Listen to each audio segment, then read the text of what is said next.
We have terrible observation in fields of fire. I love it. I've got right-ish. Nice.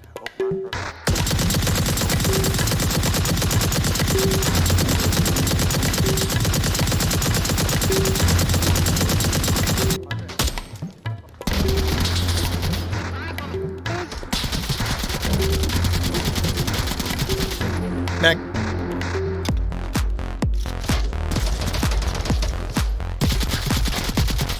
E-man move. That's not friendly. Watch your back, watch your back. Jesus. Clear. Oh, shit.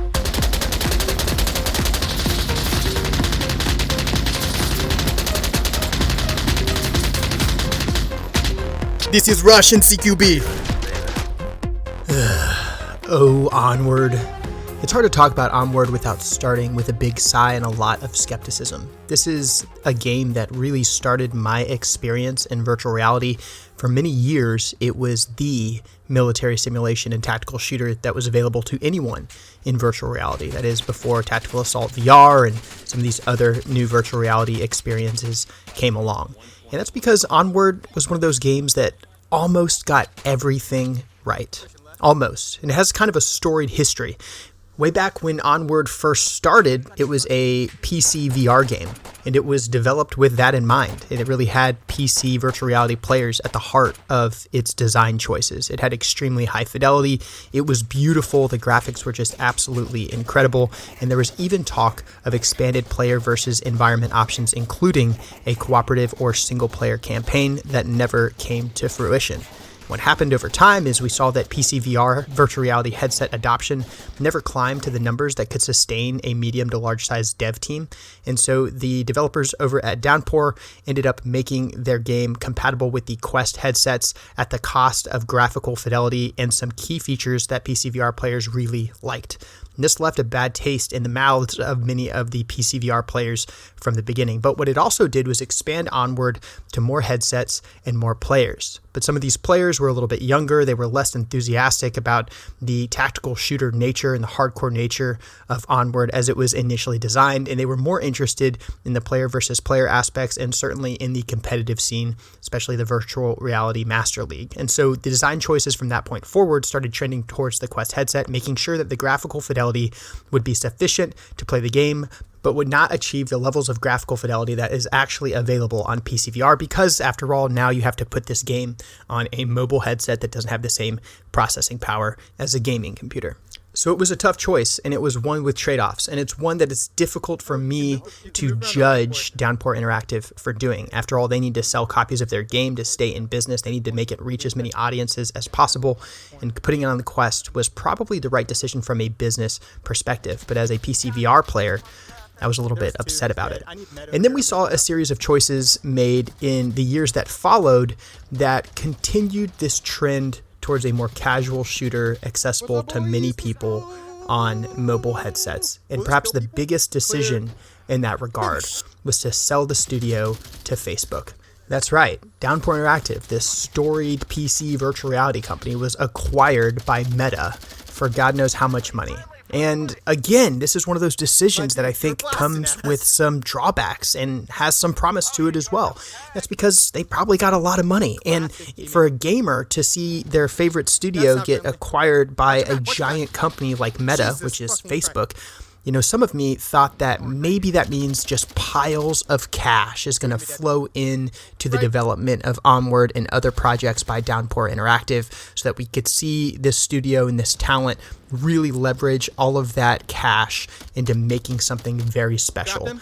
But the drawback, of course, is that Meta doesn't care about PC VR. They have no stake in PC VR. They're interested in putting as many high-quality applications on their Quest headsets as possible. They're also interested in maintaining their entire company. They're looking at Facebook. They're looking at Meta itself and all the other companies that Facebook has acquired, like Instagram.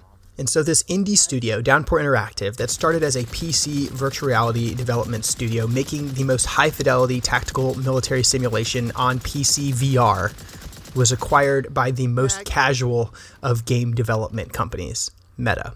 But I still held out hope that this giant pile of Facebook cash would lead to some development in one of my favorite VR games, in Onward. The only problem is it didn't. Since the acquisition of Downpour Interactive by Facebook, we've seen a few updates to Onward, but I've also heard some pretty troubling news from the inside, and we haven't really seen major updates hit the game. Since the Meta acquisition, we've seen a couple new guns hit the game. We have the 240 Lima now, which is a great medium machine gun. It's extremely well animated. It looks phenomenal. There has been some graphical fidelity improvements across the board, and there's even some options now for PC VR players to adjust the fidelity of their experience, so you can play it on higher settings or lower settings based off the performance of your machine. They've also completely reworked the tent area, which is like the lobby in between games, which, you know, is extremely nice and it looks beautiful, but it doesn't have an impact on the gameplay. And most troubling, there has been no advancements in the player versus environment cooperative modes that a lot of the tactical shooter enjoyers would like to see. Instead, we've seen more focus on the multiplayer experience, the player versus player experience, and that's fine if that's a deliberate decision, but even in that regard, there hasn't been a ton of advancements. There haven't been any new game modes, there haven't been any real new levels except levels that existed back when the game was in PC VR and then have now been reintroduced once again in lower quality formats for the Meta headsets. And most troubling of all is that just a few months ago, Meta laid off a giant chunk of the Downpour Interactive development team. I don't know how many dudes from the original team are still working on the project inside. I do know that a significant chunk of the dev team has been cut, which has effectively dashed my hopes of any work on a potential sequel to the original Onward, and it's also dashed my hopes of any new content that may fall into the PC VR realm or any player versus environment or cooperative game modes, and makes me think that Onward right now is very likely on life support.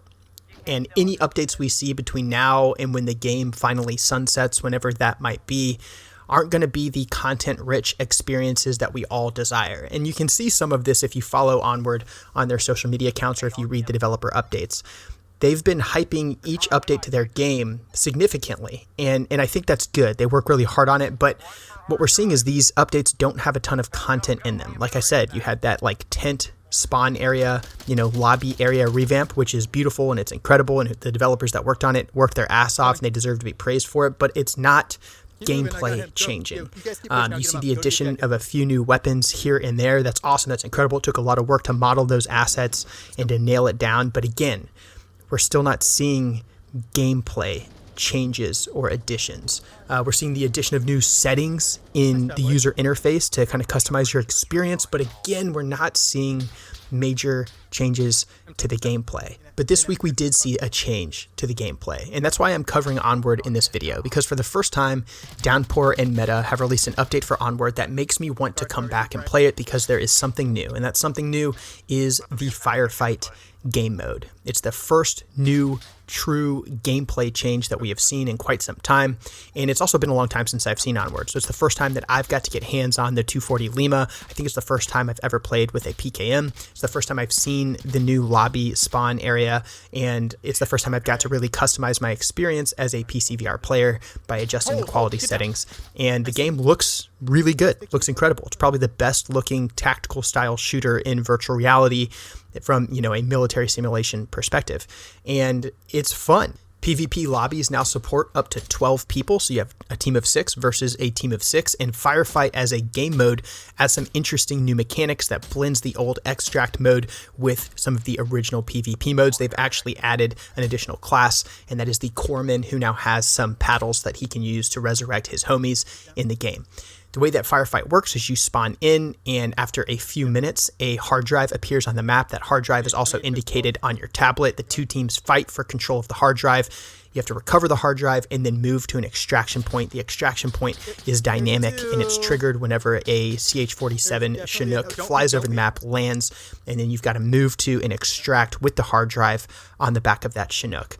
You win by either extracting with the hard drive or by killing the enemy team. In the past, when you were downed as a player, if you were wounded, your buddies could get you up with a syringe, but if you were dead, there was no way to get back into the fight. And now with the introduction of the Corpsman has paddles that can now resurrect completely dead players and bring them back into the game, which creates a new value system where you have to protect that one individual asset on your fire team and make sure that he stays alive to increase the survivability of your team. And we saw in our playthrough that the corpsman really was a game-changing mechanic. There were some times when we were completely down and out and still able to get back into the fight courtesy of that corpsman. And overall, we played for like 3 hours last night. I had a blast. Had a really good time. I'm probably going to play some more, and I'd encourage you guys to jump over into our Discord where we'll be running some community game nights in Firefight in these giant 12-player lobbies and getting as many people in to play with us as we can.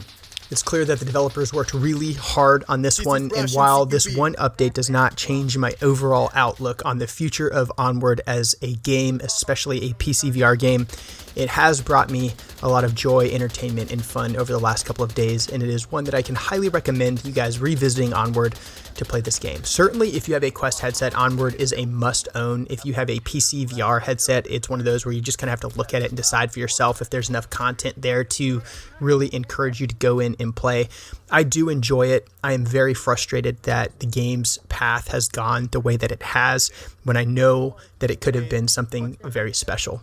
If you're new here, I'd invite you to subscribe to the channel so you don't miss updates on the best tactical shooters and combat simulations on the internet. Here, we like to play those games with realism in mind and authenticity in mind. We do it, but we don't take ourselves too seriously in the process. So if that sounds good to you, join us by subscribing to the channel, jump over on Discord, say what's up. And boys, if you guys aren't following me on like Instagram and Twitter, make sure you do that. I can't post a lot of real world firearms training content on this channel because YouTube, you know.